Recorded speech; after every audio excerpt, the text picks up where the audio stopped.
Hello! We're back with another interview episode. O, diba? I think Oo. i-airin natin to, Mark, dun sa weekend ng ating anniversary ba? O hindi pa? Ay, hindi. Kasi itong Friday, ano ba, di nakalimutan ko may na. isa pa pala, 2 weeks from now pa pala yun. Okay, hindi pa pala.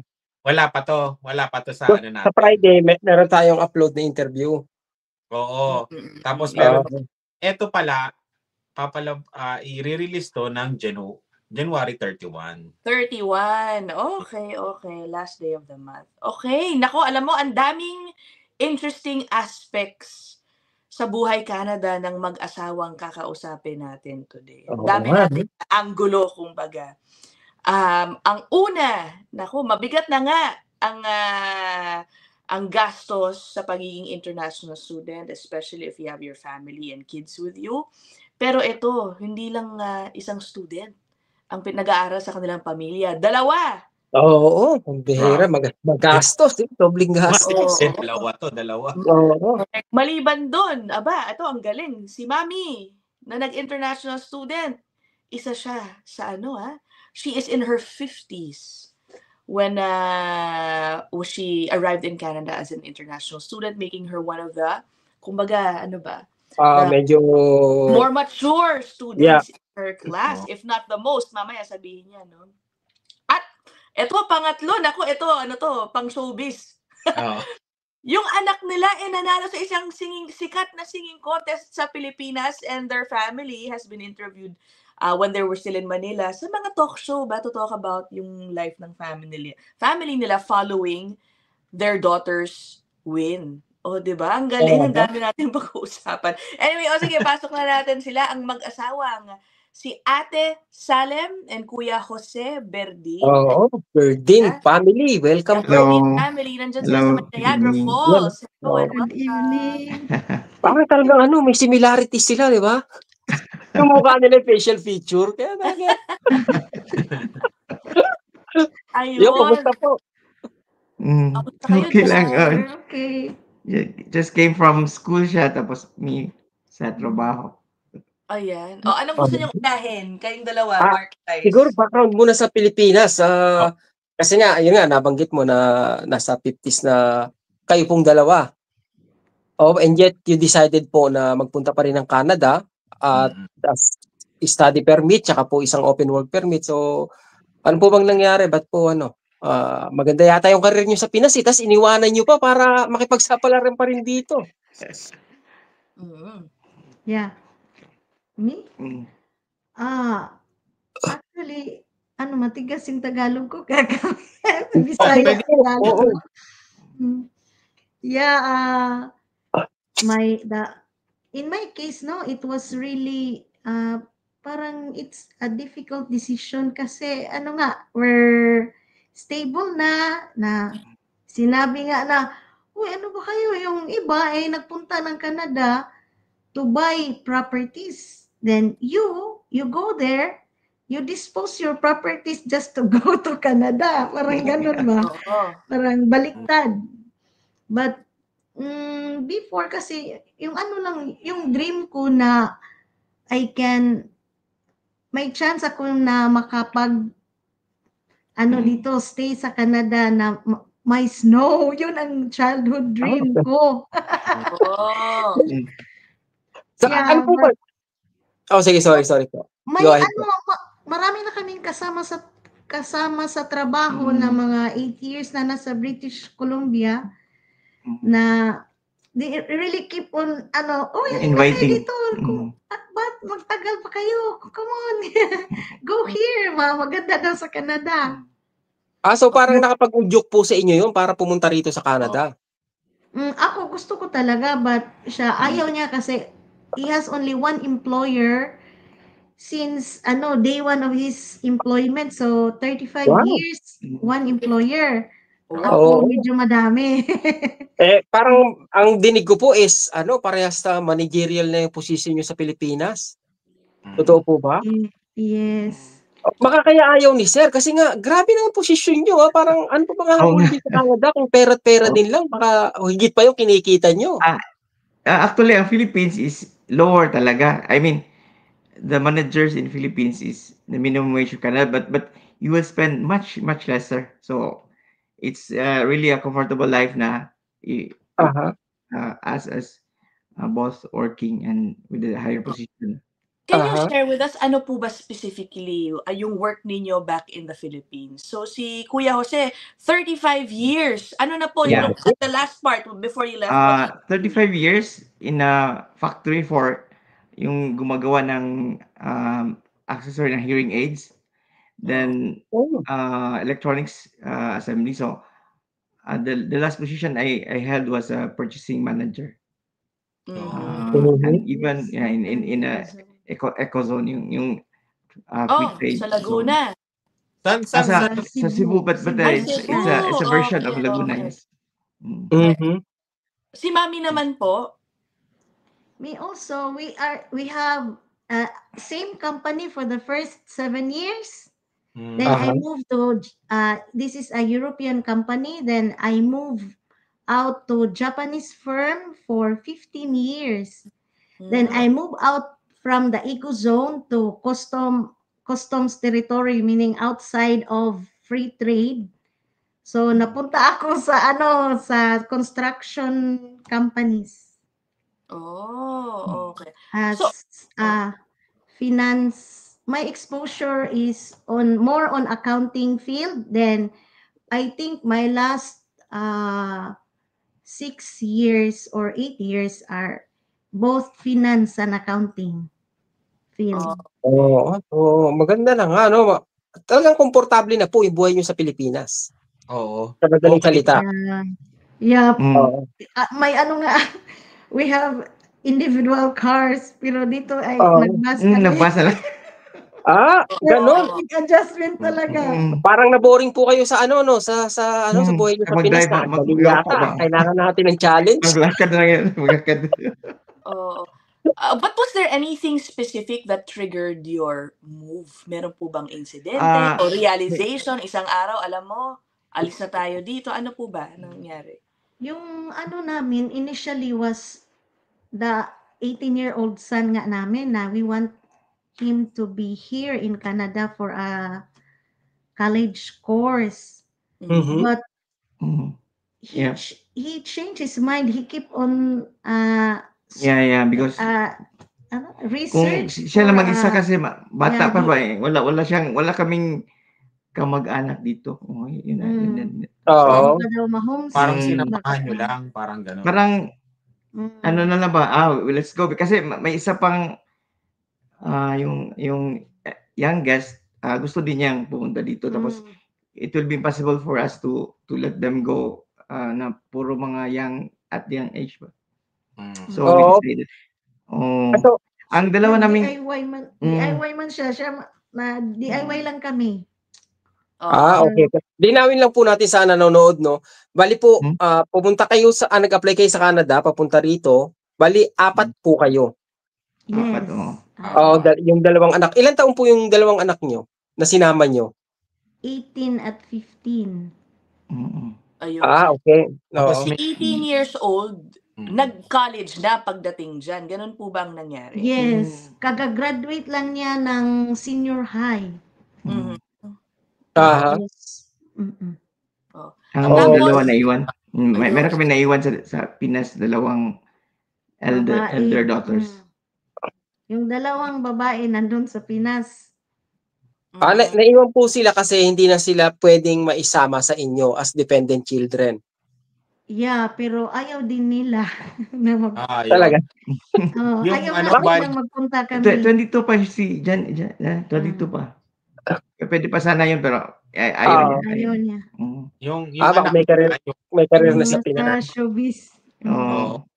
Yung si Janine Bergin. Bago natin puntahin si Janine, yung kanilang award-winning, yung nanalo ng singing contest dyan sa Pilipinas.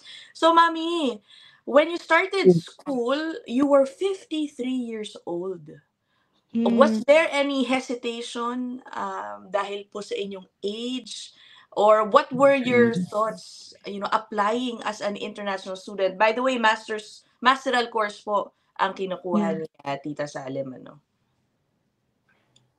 Really, a lot of hesitation kasi matanda na ako. Then I really wanted na pahinga na lang. Parang not so much on stress level. Pag-usapan, no? Parang sana, lahat ng, kasi mga 30 to 31 years na ako eh. So, gusto ko na lang sanang magpahinga, no? But parang bumalik kami sa number 1. So when we arrive here, parang talagang bumalik sa number 1 lahat. Tapos yung school pa ay, kasi we are into digital flip type of classroom flip. So you have to be ready when you go to your classes. You have to read lots of chapters. Kasi they assume that you are ready, you know already the subjects, then you will attend the class just to parang may verifications, may questions ka that you want to clarify, yun na lang. Parang kasi masteral kami. Sabi nga ng mga professors ay they need not to teach us, but they are there to parang collaboration na lang kasi masteral nga daw yung ano namin. Okay, ganun pala yan, no? Then Pilipinas tapos na tayo. Oh. Yeah. Also, we had masterals me and her. Yeah, kami dalawa. Tapos na din kami. Puro na kami mga master's degree wow, master holders. Ibig sabihin po, Tita Salem, yung masteral nyo rito, natapos nyo na yun sa Pilipinas, inulit nyo lang? Bumalik nga. Parang binabas. Yes, but parang there are small differences. Slight difference. Kasi Canadian based version. Yung mga business na dealings. At least you will learn something. Yeah. Why international student pathway? Hindi po ba, I know sa A siguro 0 points na kayo sa express entry at that yes, time. exactly. 2023 po kayo dumating, ano? Kailan po ba tama, no? 2023.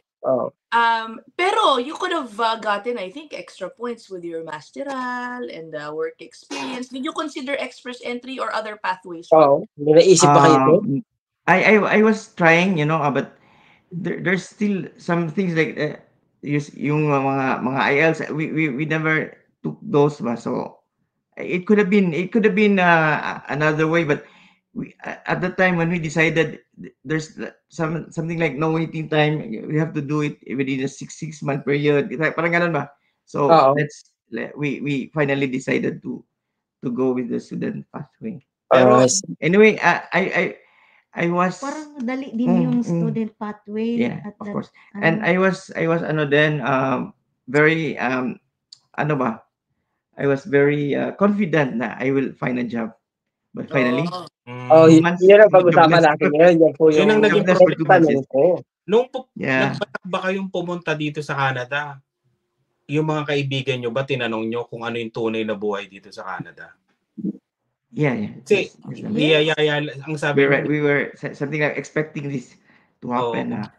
Niyayaya lang kayo ng niyayaya, pero hindi ba nila sinabi yung totoong mangyayari dito na hindi puro sarap, hindi puro ganda yung pagpupunta sa Canada, lalo na pag ganyan na may... Actually, there's really sugar coating nga sa mga nag-invite. But we learned from vlogs like Bryce Velasquez, Mark Ernio, kahit si Inag. So we were followers.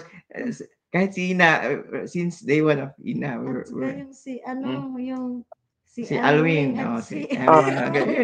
all the vloggers we were watching. Parang may knowledge na kami. Yeah, we know how sa farm yung si Ferds. Si Ferds. Baka si Ferds. Parang meron na kaming mga talaga knowledge about talaga yung real life dito sa Canada. Pero nung naranasan nyo, mas matindi pala. Yes. Iba pa rin yung... Yes. Iba pala talaga yung if it's really actual happening ba? Imagine, almost 3 months ako walang work. I apply every day, and I have interview once or twice every week. So I'm luckier than the normal person, but wala talagang tatanggap sa akin kahit ano. Kasi sir, baka kung hindi mo masamain, ano po ba yung ina-applyan yung posisyon? Bakit baka kasi matagal kasi nga yung posisyon nyo naka-specialize. In fact, what I did, I applied to all, Types. to all types, entry level Lahat. hanggang middle. Lahat. I don't go beyond the higher. It's true that I was hired, pero it's not even my field in the beginning, no?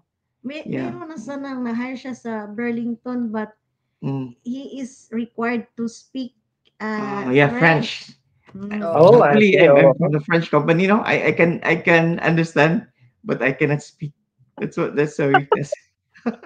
I So see. if you tell me those French phrases, right? I can understand, pero Hindi kayo makapagsalita, I cannot oo. talk back.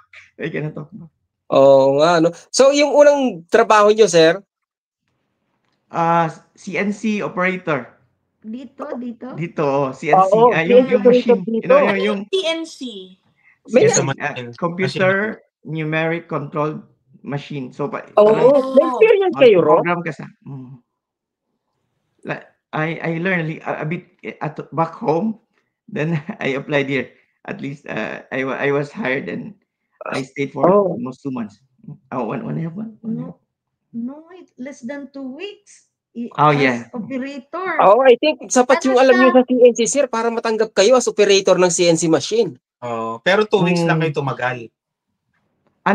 Kasi I was hired in my field na ngayon. Luckily, I am very, very... nasa nasa purchasing department na kayo, sir. Purchasing department. Ako na taga-bili ng mga metal tools. Sabi ko. Very lucky na. Talagang it's a blessing. Entry level lang nga, but at least I'm on my field. Si Tita Salem, have you also been working while studying? Not yet. Part-time job. We are allowed to work, I think, 20 hours or 24 24 per week, no? Yeah, 24 per week, but wala talaga. But prior to our first semester, I think mga 1 week before finals, I was called for a part-time job sa greenhouse. But I declined kasi nga ang dami kong tatapusin na mga research at case study. Tapos mag-aaral pa ako sa exams. So kaya I said, please consider me in the next next week because I really have to finish these requirements. Pero sabi nila, no, pag ganun daw, hindi daw pwede say no, mag-decline. Hindi ka na raw tatawagan uli.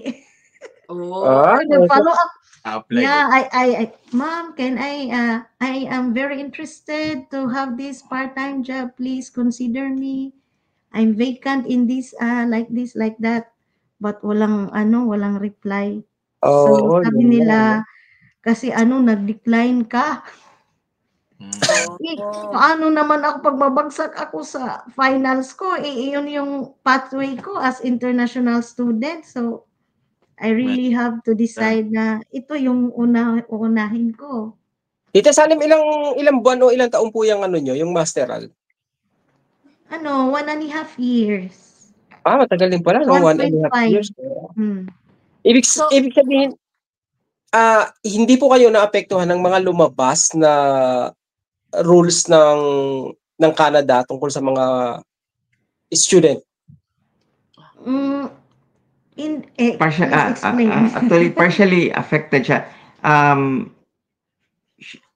She's allowed to bring her family, so we're here now. But the recent one, the one announced in November 14th, and recently they gave a list of occupations na dapat makuha for the tier 2 and 3. Yeah. She will be affected when she will graduate kasi she need to have a job na nasa managerial level. That could be a challenge. It's a sabi ko nga na it's really impossible na kagagraduate mo lang tapos you are not Canadian, tapos you will be hired as manager agad. So, need to wait or something. Or I don't know, but So, yun ang medyo challenging pala sa inyo ngayon, sir. yes, challenging. still, we are affected on that because ang deadline of application ng PGWP is 2 days ago, 21. 21. So after the 21st, take effect na yung law na you cannot bring your husband and your kids. Yeah. But we still have a plan B or something. May lumabas kasing may bago na namang rules kahapon lang. Oo. May nilabas na. Ano naman daw yan? Marami talagang uuwi ngayon talaga sa nilabas nilang rules kahapon. Oo, ano nga uuwi. Oo, hindi. Medyo mahirap talaga ngayon. I think your option is, baka mali ako but you will be receiving pa rin naman po a 3-year PGWP, diba? Yes, without your husband. So, kailangan kasi valid pa rin ng 16 months yung iyong work permit kung mag-a-apply, kung magdadalin po si spouse. You can still work siguro with a starting job if you're worried about not securing a managerial position in your first few months. Pero dapat maghanap after a few months pa lang po. Dapat mga 6 months sana makahanap ng position. Kasi it will take 6 months for the application. Yeah, but we have option 2. Because yes, you explained. Yeah, right now I'm already tier 2. The position I have now is tier 2. I can if I'm lucky na mag-add lang siguro ng ilang dollar per hour, I can even apply for OINP. OINP. Yeah, kasi I'm already tier 2. Even tier 2 is already good enough, but I want to go kasi you will not be prioritized. I did not apply now kasi mas maliit ang chance kasi marami kang kapareho ng level. I wait for my 3rd month, hopefully middle of February. Evaluation. That's nice. So, malaki yung chance na ma-tier 1 kayo, sir. Yes, there's a big chance, yes. Sana. Hopefully, but this is a plan B, but her, the plan is, as what Miss Ina was saying, that we need to consider the first 6 months na while waiting as a PGWP to find managerial position. Ano naman si Master naman is not so much. I mean, they're more ano ba on those kind of job na mas higher position ang starting, but we will never know. We have to be better than the others kasi marami din silang graduate at the same time. Mami, nahirapan ba kayo mag-adjust? Naku, going back to school in your 50s? Yes. Nakasabay ba kayo sa mga kaklase ninyo? Can you describe to us at yung feeling? Paano ba yung acceptance nila sa inyo as a 53-year-old sabagay, masteral na no? Tawag nila sa akin, ako yung pinakamatanda doon. Tapos yung mga digital computer like that, I'm not so kasi so talagang nag-adjust ako yung mga how do you do things kasi lahat computerized. Ano yung cascade? Ito pala yung cascade? Dashboard, yung mga ganun na you have really to learn some terminologies for you to be like them. But now, okay na ako. And I was lucky nga kasi I had parang it's an academic achievement na for the first semester na I was allowed to avail that discount of $500. Kasi if your grade is 3, average 3 and above, then I had a 3.89. So kung supposedly should be 4 up. Kaya lang ako sa finance for managers na sa final exam namin, ang hirap. So, I got there a line of 7, the only 7. Oo. So, pag overall, naging 82 na siya, kaya inano siya pa. Hinila, Pero may pababa. discount po yung grade nyo pagka ganon.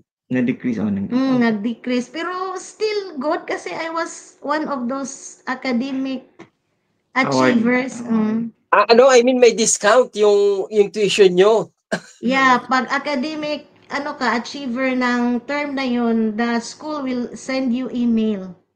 Na, Rogelita, congratulations. This is to inform you that you have reached this like this and like that as an academic achievers, one of the academic achievers, and we're happy like that. Please continue to like this and like that. So,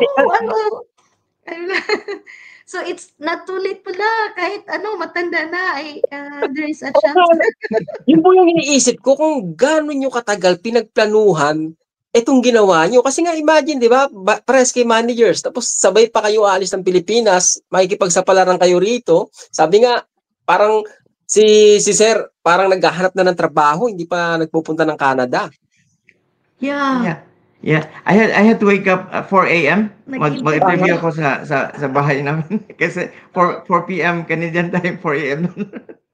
Abani, hindi kayo, wala kayong sasakyan, nagbabas lang kayong dalawa. Yes, kasi wala pa ring lisensya. We are planning. I'm waiting for the regularization. Kasi you need to be secure. Kasi may G1 license na tayo. Meron na. Ay, papatungo na sa. Kami. Oo. Ibig sabihin, pwede na po kayong kumuha ng sasakyan, ayaw nyo pa lang. Ayaw na pa lang kasi I need to be sure na regular employee ako. Yung status ko. Mahirap kasi yung sa kanila, dalawang international student. Ano yung finance? We need to plan ahead. Yung financial nyo, dala nyo ba yung pan-tuition nung isa? Yung tag-isa kayo? O dyan yung painipon? O dala nyo na? Yun nga, parang we are blessed kasi na his employer is really very good. Generous. So good na generous kasi he was granted the full retirement, the 35 years employment. So, na-release sa kanya yung retirement. So, iyon yung pambaon namin dito. At least 1 year. At least one year. Tapos, pinagbinta, we sell the Montero. And one condominium. One condominium. Oh, wow. Sinugal mo talaga lahat, Sacrifice. Parang po ito In a way, parang all-in puhunan lang. Puhunan. Kaya pala afford ni Tita Salem, kumbaga I don't think she feels pressured to work. She's not working. Considering dalawa yung students, di ba? So it really means meron talaga silang baon, which is a very good thing. Yun ang naman po talaga dapat. Pinakamahalaga. I would say paubos siya if I didn't have any work. Ngayon, break even lang kami sa I'm the only one working, so break even lang kami sa gastos. Ngayon, I could say, kasi 4 kami. Tapos may rent, may... Yung youngest namin, free naman siya kasi dependent ko, walang tuition. Yung 15-year-old. Hindi po ba kayo ano po bang naging reaksyon nyo nung pagdating nyo sa Canada, tapos yun nga, mga unang linggo nyo na ganito yung gastusin na... Yung impression ko talaga, yung pinaka day 1 na, kasi nag-hotel kami for 1 week. Nag-hotel kami.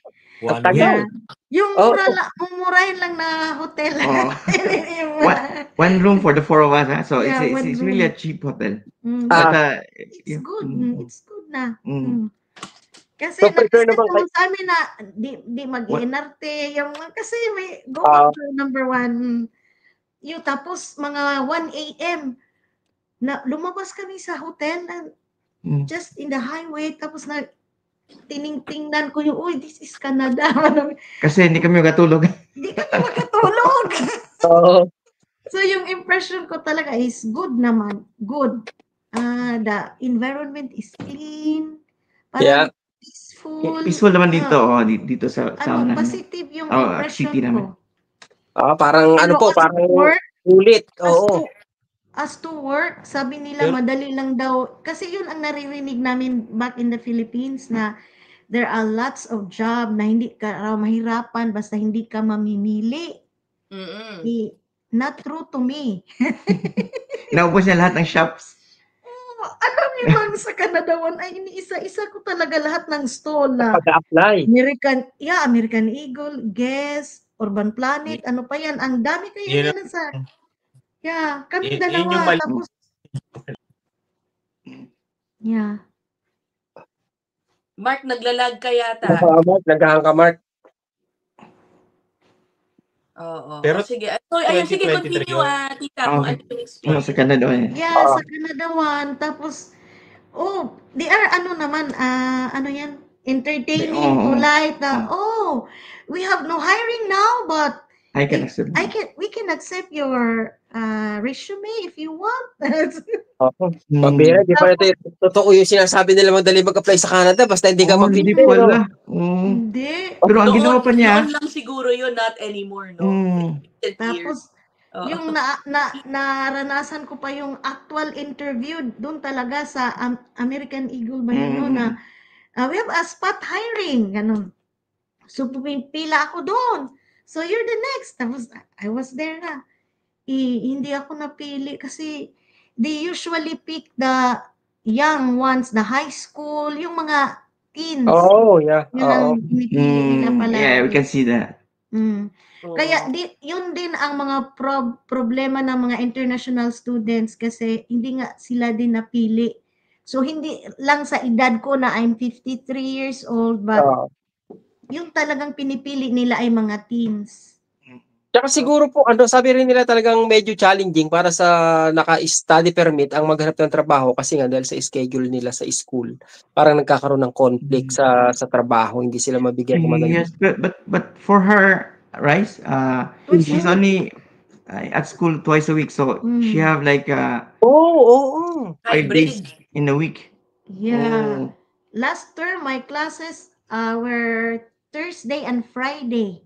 Tapos, one each. 2 subjects lang. 2 subjects. Then, last term. This term, winter, I have 2 days also, Tuesday and Wednesdays. 2 subjects per day. So, kanina galing ako sa klase. So, kamusta naman po? Dahil sinugal ninyo lahat ng inyong ari-arian. Wala na kayong uuwian ba doon? Oh no, but your 2 daughters are still there, ano? And now, hindi pa talaga certain. Siyempre, sa totoo lang, nothing is certain at this point for PR pathways, as far as PR pathways are concerned. Yes. Medyo kabado ba kayo ngayon? Ano pong nararamdaman ninyo? Naku po, nabenta na natin, pati kondo natin, wala na tayong titirahan doon. Actually, pinag-usapan namin ito before. Matagal din kaming nag-discuss and meron din kami mga ibang properties kasi pinaghirapan talaga namin na we have to, yung plan namin as na makapag inheritance to our kids. At least 1 property each, ganon. So, yung mga sinisell namin, yung extra yon. So, for our, kasi 35 years ako din. Parehas kasi kami ng edad. 1970. Lang 54 na kami ngayon, 54. Yeah, is in June, ako naman ay October, so months lang yung pagitan namin. So meron pa naman pala, meron pang natitira sa we invest kasi more on real properties, kaya wala kaming pera sa bulsa na naubos sa investment. Somehow calculated risk to, di ba? Kasi nga, kahit pa okay. Yeah. Kaya nga. Kung yun nga sinasabi ko palagi sa kanya, yung nag-apply kami na hindi kami natanggap kasi mag-live ako minsan sa FB. Sabi ko, it's okay if it won't work. At least we have the chance to parang nakatira dito sa Canada for months na naranasan namin yung snow, ganon, yung mga experience namin dito is priceless naman. So yun lang ako, mas excited lang ako. Ganun di ba naisip nyo, kuya? Katulad kay Ate rin ba, naiisip nyo na worth it?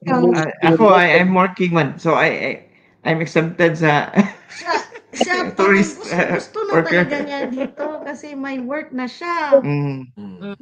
Talaga honestly, minsan ay naisip ko talaga na I will go back kasi why should I suffer? Why should I bakit alam ko yung self ko na tatawag yung dito, yung employer ko na, are you okay like that? Kasi may babalikan pa ako.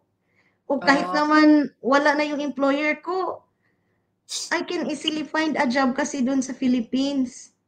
Siguro sa type ng work namin na madali lang talaga ako makahanap ng trabaho.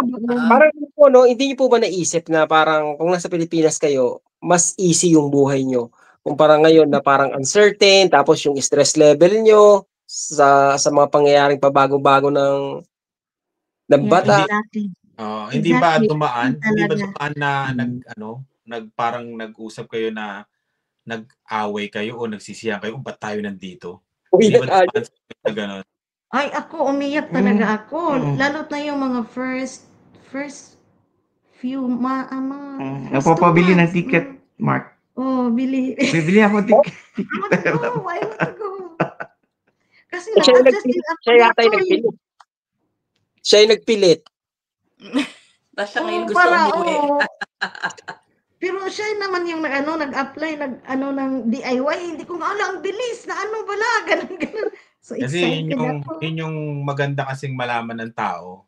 Kumbaga para malaman nila na hindi basta biro o hindi basta simpleng desisyon yung pupunta ka dito sa Canada talaga na kunyari na nakikita na sa ibang tao na maayos sila. Kumbaga iba pa rin yung pagpunta mo dito iba pa rin talaga yung mararanasan mo.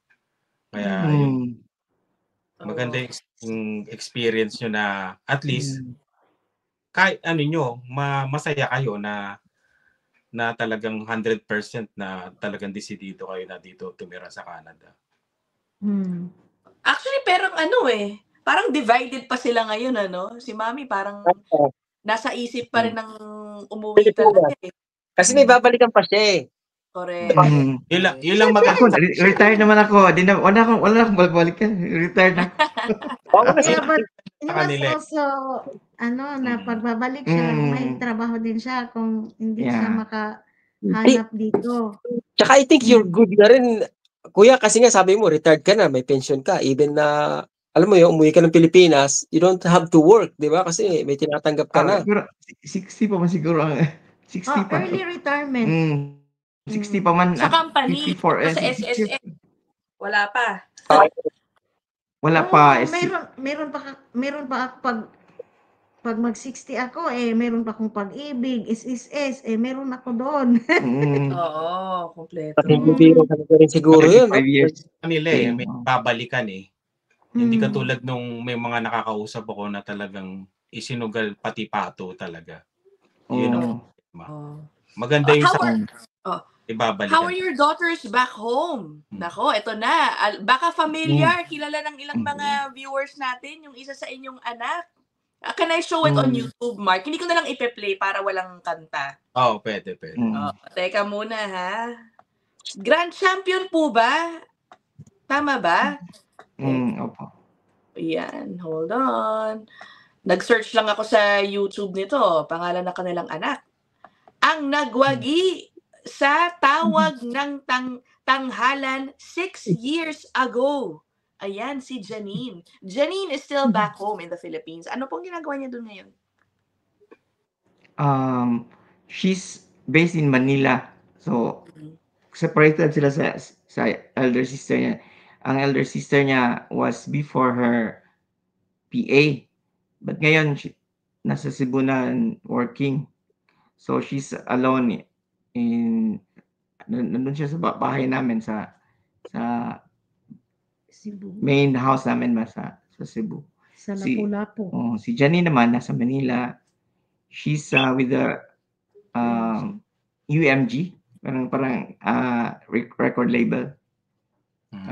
Pursuing new ang record label. music. Hindi na siya ABS ngayon. Oo. Hindi nyo naisip na parang, since your daughter has her foot inside one foot inside the music industry already, nag-champion siya sa Tawag ng Tanghalan, na parang you stay with her while she tries to build her music career there. May ganun bang factor before? Before, when she won, she resigned from her job. Then Yeah. In 2018 June, kasi yung grand finals, tapos when she was the grand champion, we were advised that one of the parents should accompany kasi nga minor. pa siya, minor.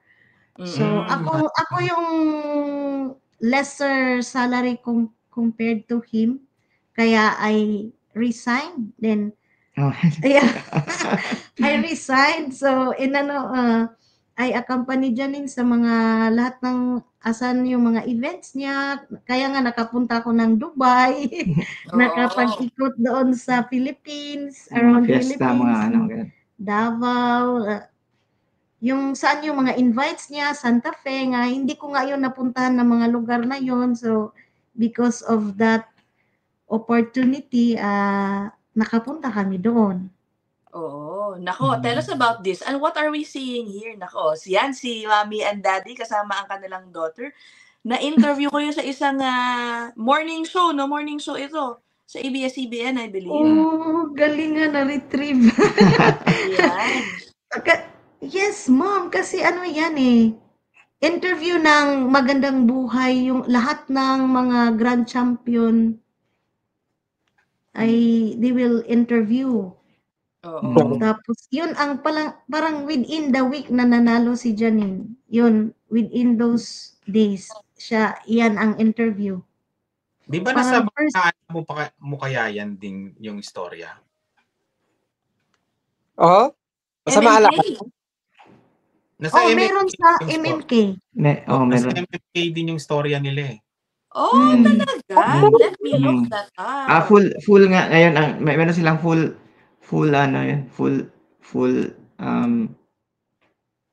life story, no? Yung story. Oo. Sa inyong muna, sa inyong mag-asawa hanggang sa anak. Ha? Yung story po sa MMK, yung buhay po ng buong pamilya. Yes. Yes, but more focus on Janine.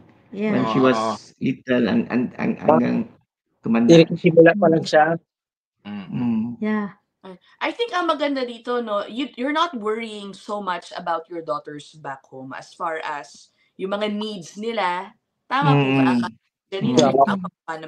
Puro na sila, I can say, puro na sila professionals. So, they can... Puro sila may trabaho, they are stable. So, parang may kanya-kanyang buhay sila. Hindi ito umalis ng Pinas. Bakasyon na lang. Nahanap ko ang MMK. Maalaala ko na. Ang title, Mikropono. Yeah. Diba? Pag sa middle yan, si Janine ang artist. Siya na mismo. Yan, siya ba to? Siya talaga yan. That video, she was 8 years old. Nag-artista kasi siya noon ng yung Star Circle Quest. Yeah, Star Circle Quest. Ito ang nag-portray kay Mami. Di ba? Yeah, si yan? Janine Desiderio. Si Janine Desiderio. Talagang inobserve niya ako ano yung paano ko magsasalita. Si Janine na yan, si Janine. Si Janine ba talaga yun? Siya na taga as herself. As herself. Diba? Anong feeling na ng MMK ang storya ng inyong anak? Celebrity pa natin sa Pilipinas. Pakante, yung family nila, talent yung no? Nakakatuwa naman. Bakit ayaw nila mag-Canada? Because of that? Yung mga careers nila, ayaw po nilang iwan? Tapos, yun nga, mga ano na you have to go back to number 1. Go back to number 0. Zero. Zero. Zero, di ba? Zero, walang bahay, walang sasakyan, hindi mo alam kung paano ka sasakay. Ako, 3 bus ako. Tapos, 3 bus, I have to ride 3, buses before Sana I pala, go to sana pala reach vlog school. kayo. Kasi maganda yung istorya nyo yung mula umpisa kasi talagang kung nag-vlog kayo, maraming matututunan yung mga sa inyo. Ano po yung J1 na lisensya? Pwede na kayong mag-drive? Yes, we are allowed to get the full G, but we haven't passed yet the G. Meron na kaming G1. Parang student.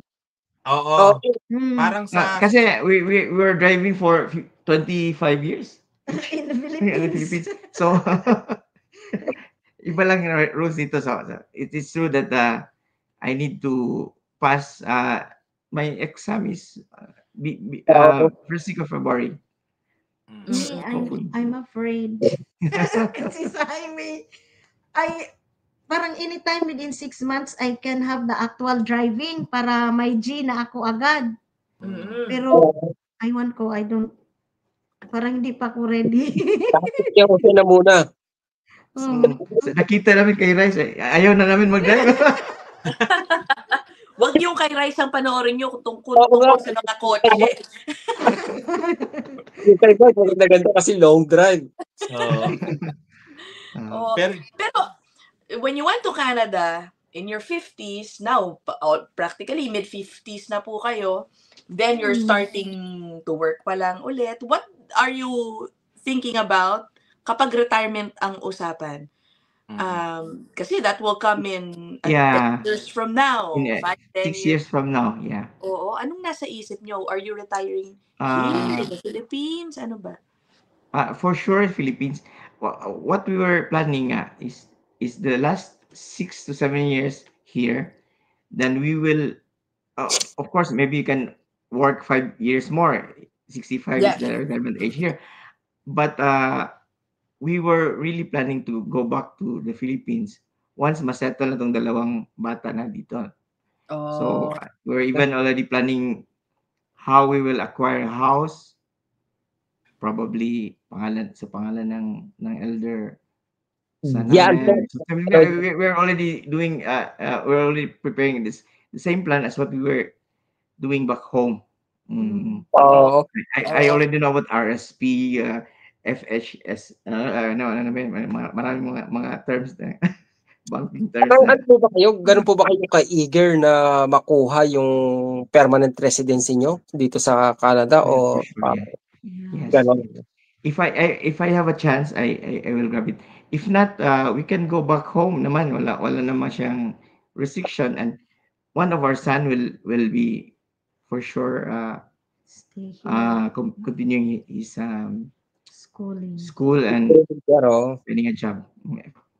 Parang talagang gusto lang nila ma-experience yung Canada in a way. Parang ganun. Uwi din sila after 10 years. Parang ganun 6 years. But we still have the youngest to this is our main driving to continue kasi ang youngest namin, we want him to succeed as well. Gusto ng youngest namin mag-university nga. Dito din siya mag-aaral. Nagustuhan na nung dalawa na dito na tumira sa Canada. They like both of them. In fact, they have good grades. Sabi ko, may 100 pala dito. Talaga. sa Pilipinas kasi 99, 98. Ganun naman, 99. Sabi ko pa dito, 100 talaga. Amazing. Ano ang mga biggest po ninyo? I mean, can you compare to us na lang yung buhay ninyo sa Pilipinas at Canada for those who might be curious? Alam mo talaga hanggang ngayon meron pa rin namang mga in their 50s still considering trying out Canada. Anong message sa Canada? If you compare, I mean, kasi the price is you cannot do apple to apple kasi ang Philippines in value, I mean in equal value of money, di naman pareho ang pricing, but ang affordability. What I mean is yung when you buy something here and when you buy in Philippines, it will depend talaga on the income that you have. Ganon. But I think cost of living mas higher nga dito, of course, but it's your comment mo. My opinion is talaga, if you have the plans to go here, it's really a big topic to discuss, not only one time, but it has to be done couple of times, no? Kasi it really involve a big money, tapos yung emotion, no? When you go here, you actually feel what is really like going back to zero.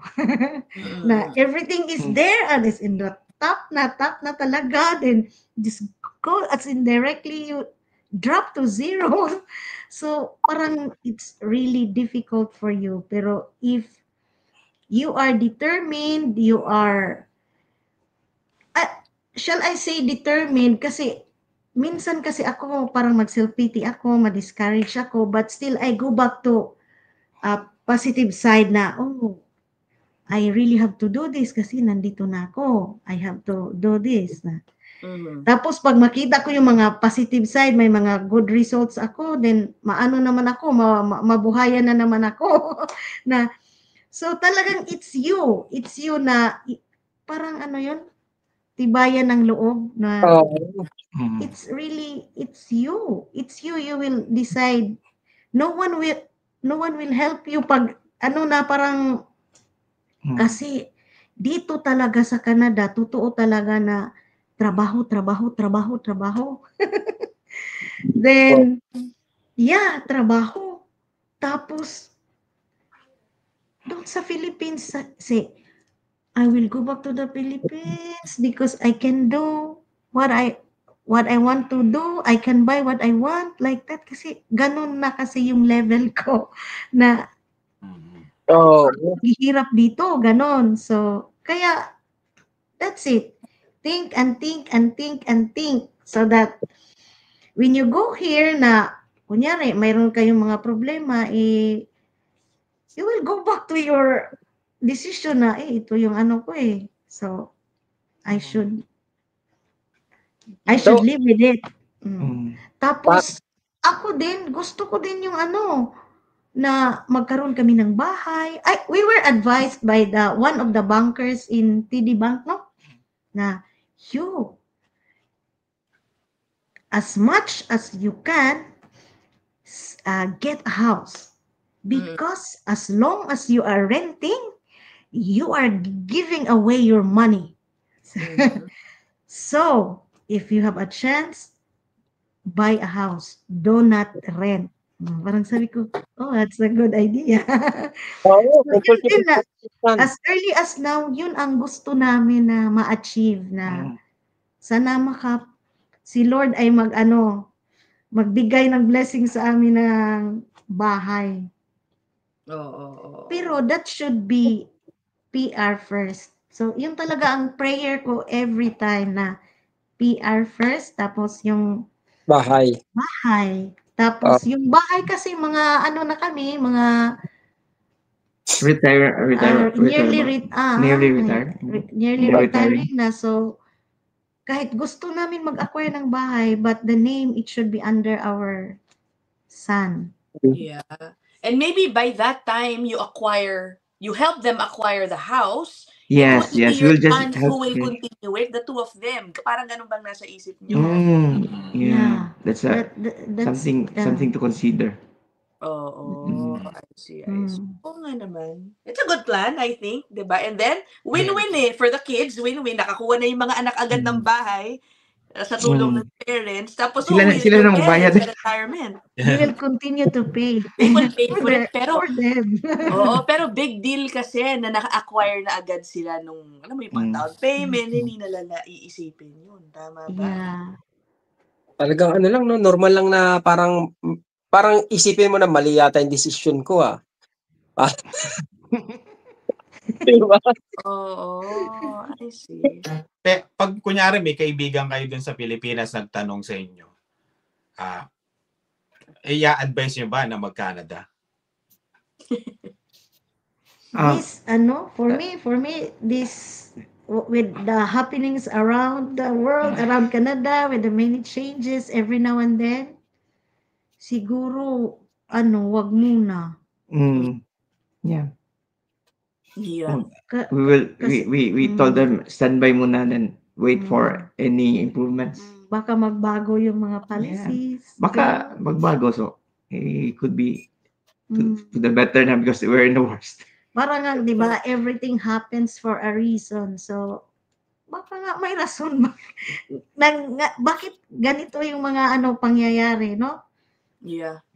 Sabi ko nga, we're lucky kasi nandito na tayo. Baka pagka-graduate namin, sa batch namin, baka mag-iba na naman yung policy o hoping for the best. Baka positive yung change. Yun na lang ang iniisip namin. Kailan po graduation nyo, Tita Salem? April of 2026. Oh, wow. Next Tapos year. na yung election natin, so there's a chance. Matagal pa. Matagal na. Ang dami niyo pang time, Kuya Jose. Stable man lang, hindi yung I'll try my best. ang policies man Oo, lang. kaya nga, no, kumbaga, ma-stable na nila yung policy na yun na muna, hindi yung every now and then mag-a-adjust sila. Oo. Yun ang... Medyo ano pa kayo? Nasa ganun-ganun, nasa safe side pa kayo. Meron pang chance, fighting chance. Kasi may BGWP ka pa eh. May BGWP eh. BGWP pa. Kasi nga ang pinaka-concern talaga is yung makukuha ang trabaho ni Tita Salem pag-graduate niya. Oo. Para mag-stay si Kuya Jose tsaka yung anak nila sa Canada. Ate Salem, lakihan mo yung network mo diyan sa yung network mo, yung pakikipagkaibigan. Yung mga kaibigan niya, mga manager niya. Oo. Palakihin mo. Yeah, kasi our professors also are helping na share your parang resume niyo so that I can refer to my friends, my circle of friends. Ganon din naman yung mga professors. Yun ang kailangan mga professors namin, mga matitindi din, mga doctorate, mga gagaling. Why did you end up pala sa Niagara po? Why Niagara Falls? What university? Actually, our first plan was New Brunswick, very far. Okay. College. She had she already had a LOA for NBCC. Yeah, NBCC. Ano nangyari? And we also classmates sila sa anak ko. We were also considering the St. John. Yeah, meron din University of New Brunswick. At the same time, natanggap kami dito, tapos doon siya for masteral.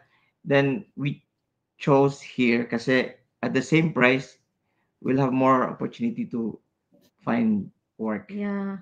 Kasi doon, siguro may isang malaking company na baka ma-hire ako, but small chance. Kasi isa lang malaki doon na yung Irving. Yun pinakamalaki doon.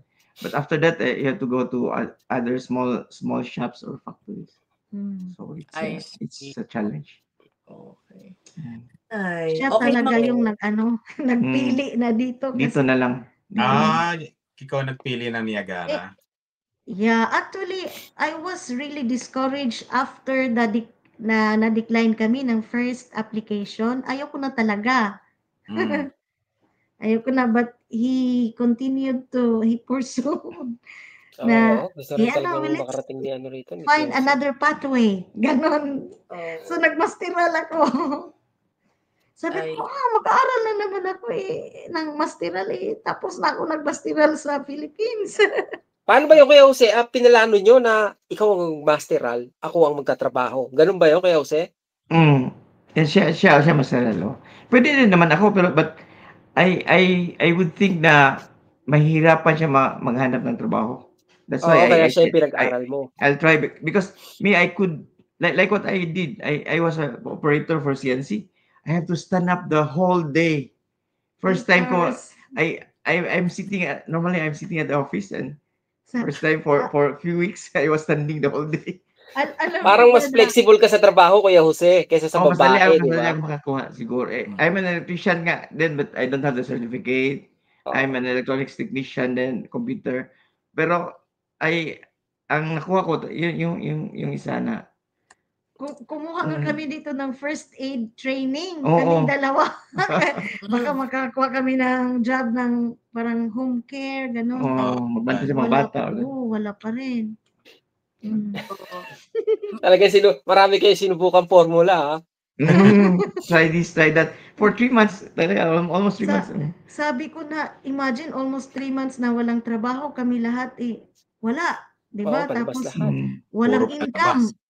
Out lang, walang in. So, sabi ko, doon sa Canadawan, sabi ko, bigla akong tumingin sa ceiling, sabi ko, Lord, ano ba talagang plano mo, Lord?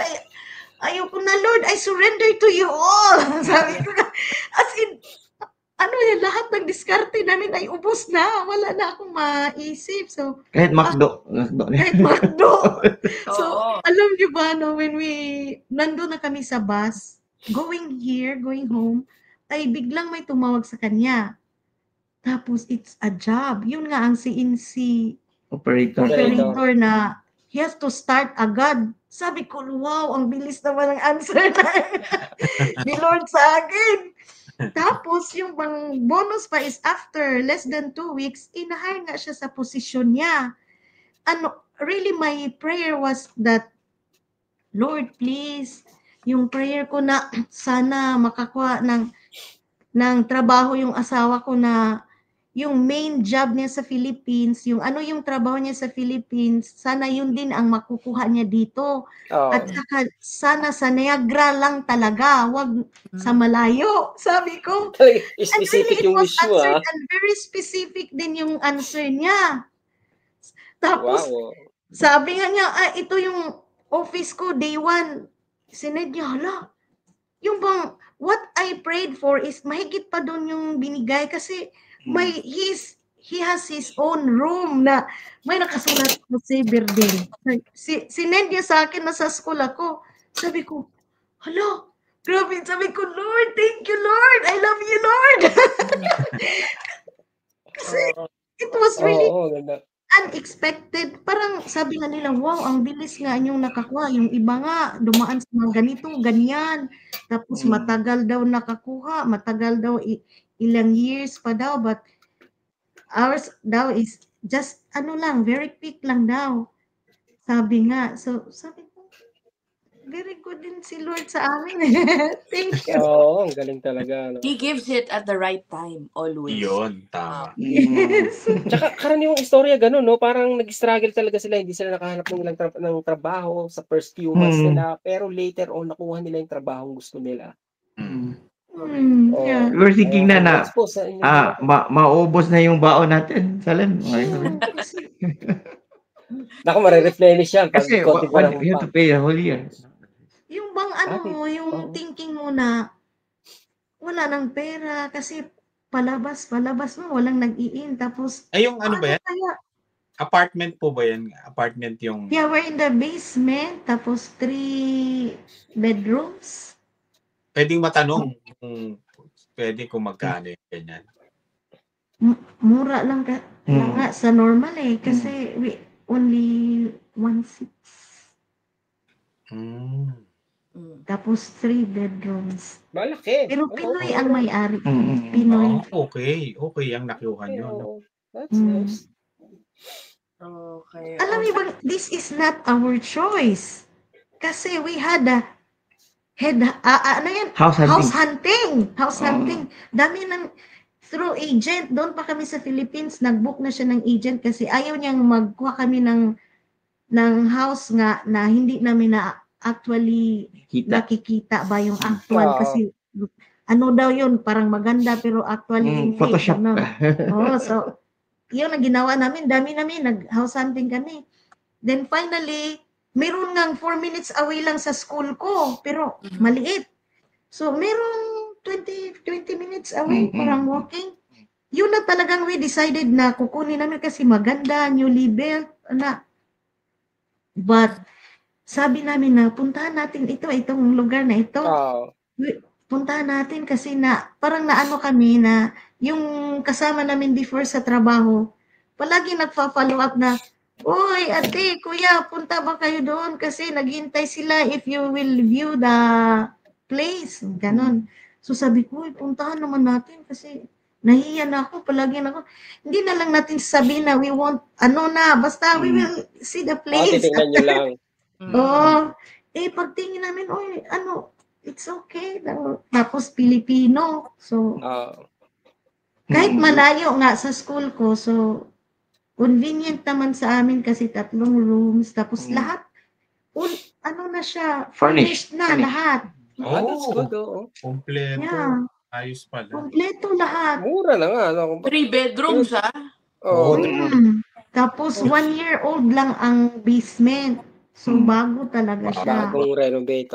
So, mga kids ko, tag-isang room sa sila. Sa Pilipinas, share lang sila sa isang room. Share lang sila kasi yung isa ginawa nilang computer room at stock room. Dito, tag-isa kami ngayon. Okay. Oy, maraming salamat sa inyong dalawa. It's been more than an hour already. Thank you so much. Thank you po sa inyo, no? Sa wakas, na-meet namin kayo.